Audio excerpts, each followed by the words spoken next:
मेष राशि वालों के लिए 2026 में क्या है 2 वरदान और किन बातों का रखें खास ध्यान। नया साल 2026 दस्तक देने वाला है, नई खुशियां लेकर आएगा, नए चैलेंजेस लेकर आएगा। सभी जब हम विश करते हैं तो यही उम्मीद करते हैं कि जो आगे आने वाला साल है वो सबकी जिंदगी में खुशियां लेकर आए, चाहे लास्ट ईयर कितना ही दुख भरा हो। तो आज हम चलते हैं, जानते हैं 12 राशियों पर नए साल 2026 किस तरीके के प्रभाव देगा। सबसे पहले हम शुरू करते हैं मेष राशि से। जिन लोगों का चंद्रमा भरणी नक्षत्र में, अश्विनी नक्षत्र में या फिर कृतिका नक्षत्र के पहले 2 पदों में हो, उन लोगों के लिए मेष राशि कहलाएगी। या फिर सिंपल स्वभाव में, सिंपल वर्ड्स में मैं कहूं तो जिनका चंद्रमा 1 नंबर राशि यानी कि मेष राशि में हो, उनकी मेष राशि कहलाती है। मेष राशि वालों के लिए शनि 12 नंबर राशि से या कहूं 12वें भाव से गोचर कर रहा है। 12वें भाव से गोचर करने की वजह से मेष राशि के जातकों के लिए 7:30 का समय है। तो 7:30 का समय आसान तो नहीं कहा जा सकता, ये भी नहीं कहूंगी कि बहुत दुखदायी होगा, पर आसान भी नहीं होगा आप लोगों के लिए। लोनलीनेस देगा, ये स्ट्रेसफुल बनाएगा सिचुएशंस को।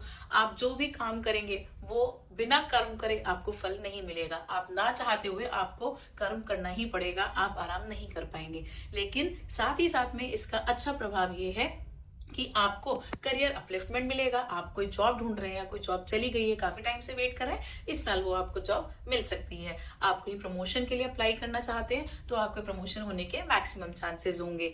और एक बहुत इंपॉर्टेंट चीज जो मैं बताऊं आपको कि अगर आप प्रॉपर्टी कुछ महीनों से, पिछले कुछ 1-2 सालों से ढूंढ रहे हैं, सर्च कर रहे हैं, तो इस साल वो सपना आपका पूरा हो सकता है। एंड इनफैक्ट अगर आप अपनी 50 लाख की प्रॉपर्टी खरीदने की सोच रहे थे तो हो सकता है वो आप 60 लाख में खरीदें, यानी कि आउट ऑफ द बजट आप प्रॉपर्टी खरीद सकते हैं।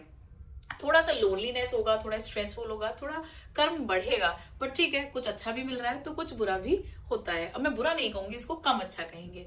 फिर चलते हैं हम गुरुदेव बृहस्पति चंद्रमा से 3 नंबर से यानी 3 नंबर राशि मिथुन राशि से गोचर कर रहे हैं, जिसकी वजह से आप बहुत फोकस होंगे अपने काम को लेके। हो सकता है आप अपने घर में नए पौधे लेकर आए, आप ग्रीनरी पर ज्यादा कॉन्सेंट्रेट करें, आप अपने काम को प्रायोरिटी देंगे, इंपॉर्टेंस देंगे।